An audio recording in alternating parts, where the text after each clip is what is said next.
My boss kissed me at the company party. Next morning she gave me a new title and a one-way ticket. The champagne glass shattered against the marble floor the exact moment Maren Kessler's lips touched mine, and every camera flash in that ballroom seemed to freeze us in place forever. If this story moves you even a little, hit that like button, drop a comment about a time kindness changed your life, share it with someone who believes in second chances, and subscribe to Hope and Wisdom for more stories like this one. Now, let's begin. Corwin Ashby had worked at Belmore Logistics for 6 years, quietly filing reports, missing birthdays, and watching younger employees get promoted past him while he stayed invisible in Cubicle 11. He wasn't bitter, just tired, the kind of tired that settles into a person's shoulders after years of being competent but unseen. His boss, Maren Kessler, was the regional director, sharp-suited, always composed, the kind of woman who intimidated grown executives into silence with a single raised eyebrow. Corwin had spoken maybe 40 words to her in 6 years, mostly about spreadsheets. The company holiday party that December was held in a glass-walled hall downtown, string lights strung across the ceiling like captured stars, and Corwin had almost skipped it entirely.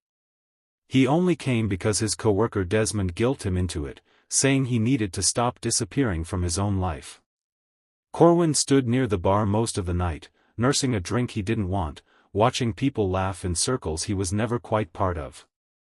Then Maren approached him, unexpectedly, wine in hand, and asked why the most reliable man in the building always looked like he was trying to leave a room before he'd even entered it.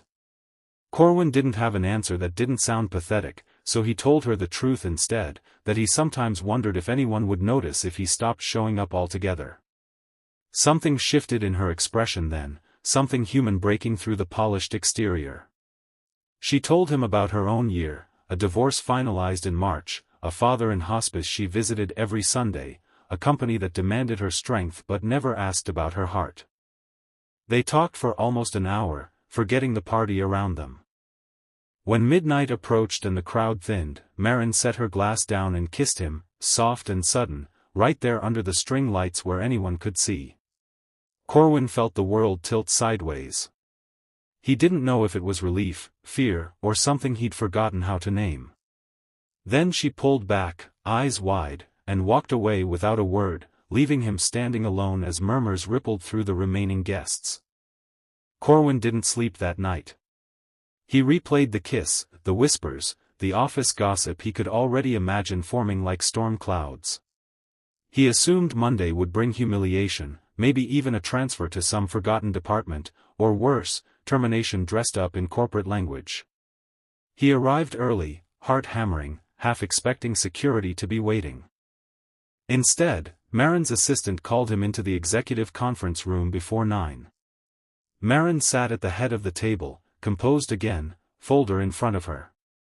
Corwin braced himself for an apology, a warning, anything to explain away what had happened. Instead, she slid the folder across the table and told him she'd spent the entire night thinking, not about the kiss, but about what he'd said, about disappearing, about never being noticed. She told him she'd reviewed 6 years of his reports, 6 years of him solving problems no one credited him for, 6 years of quiet excellence buried under other people's names. Inside the folder was a new title, Senior Operations Director, and beneath it, plain tickets to the company's Lisbon office, a struggling branch that needed someone who actually understood the work instead of someone who merely managed it. Corwin stared at the papers, certain he was misunderstanding.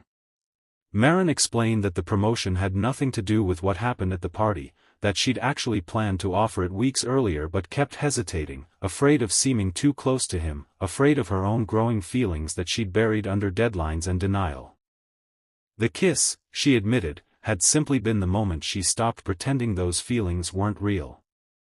Corwin sat in stunned silence, overwhelmed not by the promotion itself, but by the realization that someone had actually seen him, truly seen him, after years of feeling like scenery in his own life. Maren told him the ticket was one way because she believed in giving people room to build something entirely new, without the weight of old assumptions following them. She said if he wanted, she'd fly out herself once the Lisbon transition settled, not as his boss, but as someone hoping to know him beyond spreadsheets and quarterly reviews. Corwin left that meeting different than he entered it, lighter somehow, as though a door he never knew existed had quietly opened. He took the job. He took the ticket. 6 months later, standing on a sun-warmed balcony overlooking the Tagus River, he received a message from Marin simply saying she'd booked her flight for the following weekend, and that she couldn't wait to see the life he'd built.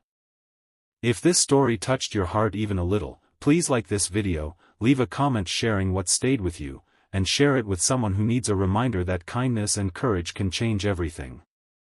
And before we go, drop a comment below telling us where you're watching from tonight. We read every single one. Corwin often thought back to that glass shattering on the ballroom floor, once a symbol of chaos, now a memory of the exact moment his life quietly, beautifully, began again.